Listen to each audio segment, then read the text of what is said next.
안녕하세요 여러분. 오늘부터 6학년 1학기 5단원 여러가지 그래프에 대해서 배워보도록 하겠습니다. 본격적으로 이제 들어가기 전에 앞에 거를 조금 복습할 필요가 있어요. 4단원에 우리가 뭘 배웠죠? 자, 4단원에 비와 비율에 대해서 배웠습니다. 이게 왜 중요하냐면 5단원에 배울 여러가지 그래프가 있어요.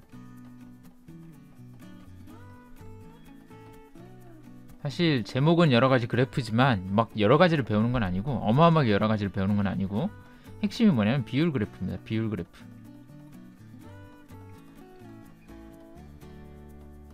자, 그래서 이 비율에 대해서 이 앞에 거를 응용해서 배우기 때문에 앞에 거를 간단하게 복습할 필요가 있습니다. 그래서 지금 선생님과 함께 복습해 보도록 하겠습니다.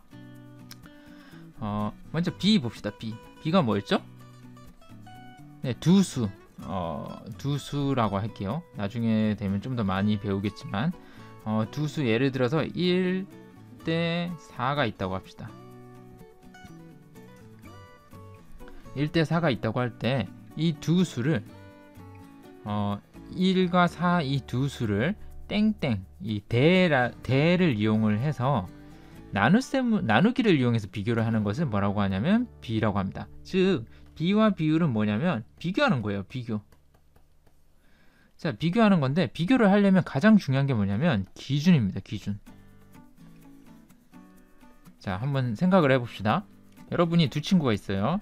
예를 들어서 뿡빵빵이가 있고 여기에 그보다 키가 조금 땅이 여기 있다고 합시다. 키가 요만큼인 뿡빵빵이가 있고 그보다 조금 더 작은 띠띠빵빵이 있다고 할게요. 자, 그런데 이 둘을 지금 비교를 하는데 조금 키가 큰 뿡빵빵이 띠띠빵빵한테 이야기를 합니다. 야, 넌 나보다 키가 작네? 그랬더니 띠띠빵빵이 화가 나가지고 산에 올라갔어요. 산에 올라가서 산 위에서 탁 있더니만 야, 내가 여기 있으면 키가 예를 들어서 한라산 올라갔다고 합시다. 1950m. 그럼 내가 지금 1951m야 키가 라고 하면 뿡빵빵 입장에서는 어이가 없겠죠? 어이가 없어요. 왜 그럴까요? 네, 기준이 어디야? 바닥에서 기준을 해야 되죠? 그럼 얘도 어디서 기준을 해야 돼? 여기서 해야죠. 근데 기준을 어디에서 했어요? 땅으로 해버리니까 해수면으로 해버리니까 얘는 지금 1951m가 되고 얘는 키가 이렇게 되는 거죠. 뭐가 다르다 지금? 기준이 달라서 이런 일이 생기는 거예요. 그래서 무언가를 비교를 한다라고 하면 가장 중요한 건 뭐다? 기준이 가장 중요하다. 오케이? 자, 그래서 B에서는 기준을 무엇으로 잡냐면 뒤에 있는 걸 기준으로 잡습니다. 그래서 얘를 뭐라고 하냐면 기준량이라고 하고요. 이것에 비해서 어떻게 되는지 비교하는 양을 앞에 적습니다. 이해됐죠? 비교량이라고 할게요. 비교하는 양입니다. 자, 그런데 이 기준량에 대해서 뭔가 말로 붙이려고 하니까 조금 뭔가 이게 말할 때 약간 애매한 거예요. 그래서 풀어서 이야기를 할 때 그래서 얘는 꼭 무엇을 붙이냐면 무엇에 대한 아니면 무엇에 그냥 아니면 그냥 대한 라고 붙어 있으면 얘가 기준량이라는 걸 우리가 알 수 있죠. 자, 그런데 이렇게 냈는데 문제가 뭐냐면 이 형태로는 식에서 쓰기가 너무 힘들어요. 그래서 식에서 쓰기가 힘드니까 어떻게 생각을 했냐면 사람들이 어차피 이게 B는 뭐죠? 나누셈으로 비교하는 거죠. 그럼 나누셈으로 비교할 수 있는 수식에서 쓸 수 있는 표현 방법이 있어요. 뭐가 있죠? 바로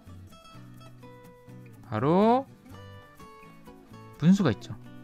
네, 그래서 B를 뭘로?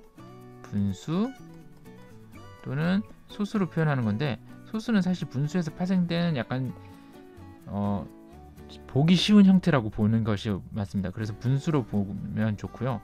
분수는 어떻게 표현하게 되겠죠? 그러면 4분의 1로 표현하게 됩니다. 이게 지금 이렇게 되는 거죠. 아이고 미안해요. 이게 이렇게 오는 거죠. 자, 그래서 이렇게 하는데 분수에서도 보면 기준은 뭐냐면 전체를 의미하는 분모가 기준이 되고요. 기분이 아니죠. 기준이죠. 기준이 되고요. 분자가 뭡니까? 비교하는 양이 됩니다.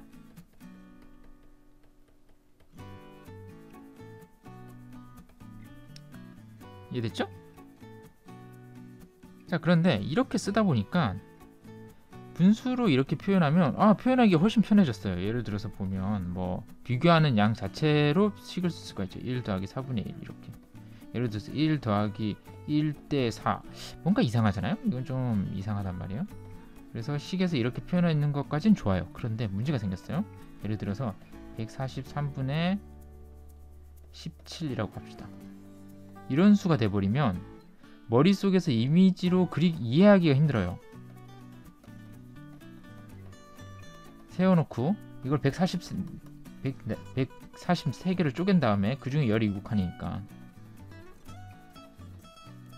이해하기가 힘들어요. 그래서 어떻게 됐냐면 사람들이 비율 중에 우리에게 조금 익숙한 10을 기준으로 해서 10의 배수를 가지고 조금 하면 좋지 않을까?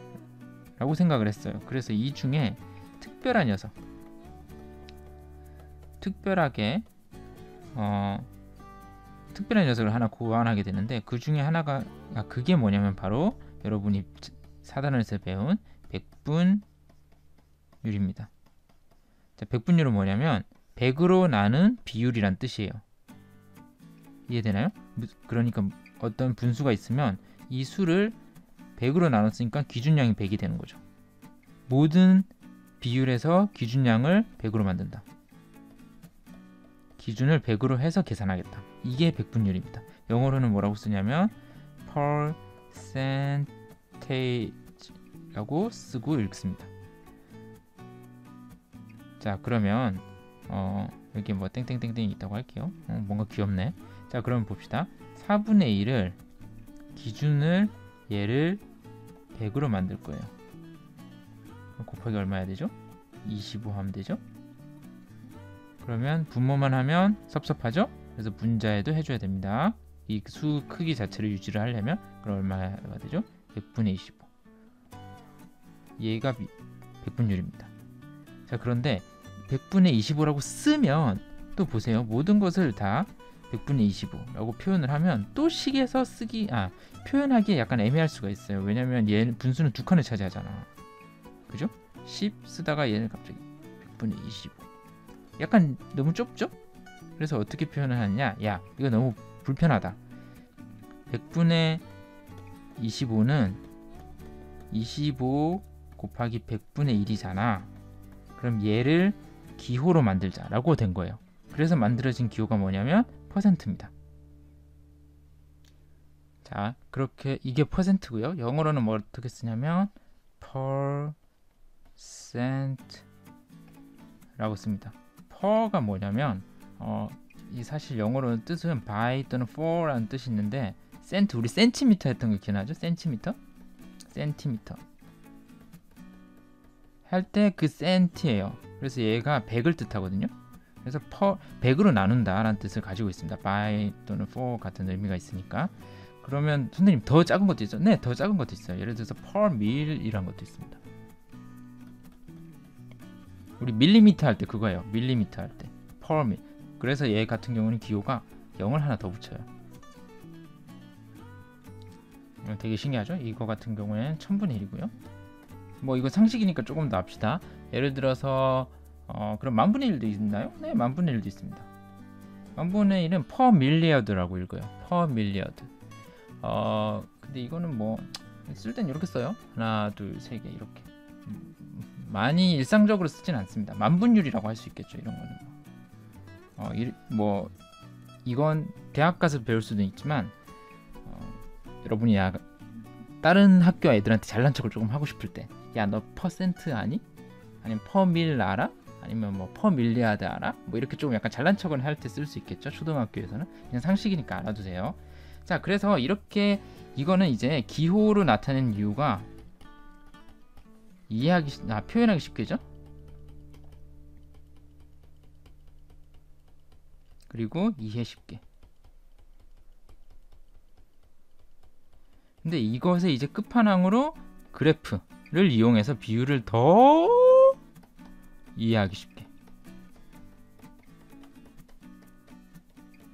배우는 게 바로 이번 단에는 목표입니다.